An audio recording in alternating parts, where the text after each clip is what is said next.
Bonsoir tout le monde, je vous retrouve ce soir pour la vidéo numéro 5 du challenge 365 jours. Et ce soir, on va parler du fait d'être seul, de se retrouver seul avec soi-même. Pourquoi est-ce qu'on va parler de ça ce soir? Parce que pour ceux qui étaient au bootcamp, j'ai pu voir qu'il y en a qui avaient emménagé récemment tout seul et que ça pouvait générer une forme d'angoisse, de stress, de se retrouver tout seul quand on a l'habitude d'être avec du monde. Et également de ne pas savoir finalement quoi faire, comment s'occuper, parce que ça crée une forme de vide autour de nous. Et donc j'aimerais explorer un petit peu ce sujet avec vous ce soir, le fait d'être seul, de se retrouver seul, et comment est-ce qu'on peut dépasser ça et trouver finalement du confort dans le fait d'être seul avec soi-même.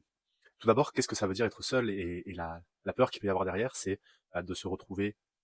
sans personne, peut-être à l'abandon, ou en tout cas non reconnu par d'autres personnes. On est tout seul chez soi, et on s'ennuie, on sait pas quoi faire, on se pose des questions, et qu'est-ce qui se passe à ce moment-là? Le mental il tourne, et d'un coup finalement on se retrouve seul avec ses pensées, avec ses émotions, et tout ça, ça peut peut-être générer de la frustration, de l'angoisse, parce qu'on se dit que s'il se passe quelque chose, qui va nous aider? Comment est-ce qu'on va pouvoir gérer? Et être seul, ça peut amener toutes ces difficultés à finalement se retrouver face à soi-même, pas devant son miroir, mais juste avec soi-même, en fin de compte, comme coéquipier de route. Et donc on est avec nos pensées, on est avec nos propres émotions, et tout ça, c'est quelque chose qui s'apprend, qu'on peut apprendre à gérer. Et il y a un vrai cadeau dans le fait d'arriver à se retrouver seul avec soi-même, c'est d'arriver à être connecté avec la part de soi qui s'exprime au quotidien, mais qu'on n'écoute pas forcément, parce que quand on a une forte envie d'être tout le temps connecté avec d'autres personnes, finalement, notre attention, elle est tout le temps portée sur les autres, donc on va se mettre au service des autres, on va écouter les autres, on va être présent pour les autres, on va se mettre en mouvement pour les autres, en se disant qu'on le fait aussi pour nous, hein, mais on se retrouve jamais seul, on n'a jamais cet espace autour de nous, et c'est vraiment ça, l'espace, en fait, que ça crée autour de nous qui peut être perturbant. On n'a jamais cet espace qui est que pour nous, en fait. Comme si, tout d'un coup, on avait le droit, une forme de droit d'utiliser cet espace, mais seulement pour nous. Et ça,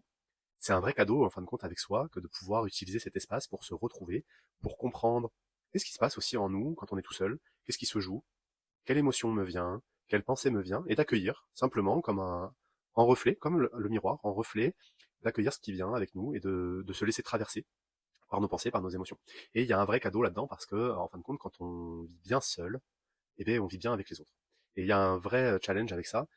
c'est de vivre seul, enfin de bien vivre seul, c'est un vrai challenge, parce que ça nous apprend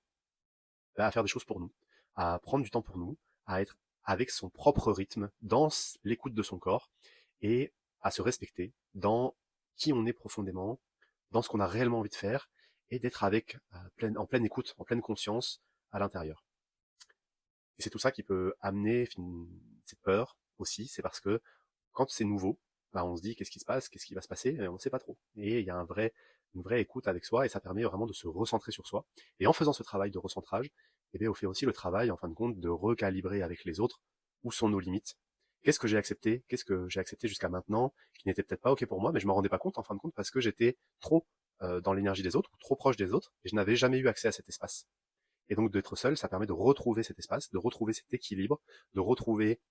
cette disponibilité mentale pour soi, et de refaire le chemin de ok, c'est où pour moi la limite, comment est-ce que je me sens avec telle personne, et où est-ce que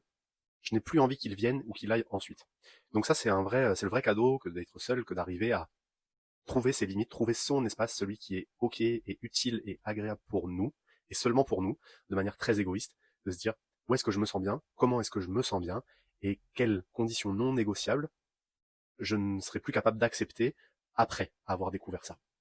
Allez, c'était l'échange du soir numéro 5, et je vous dis à demain pour une nouvelle vidéo.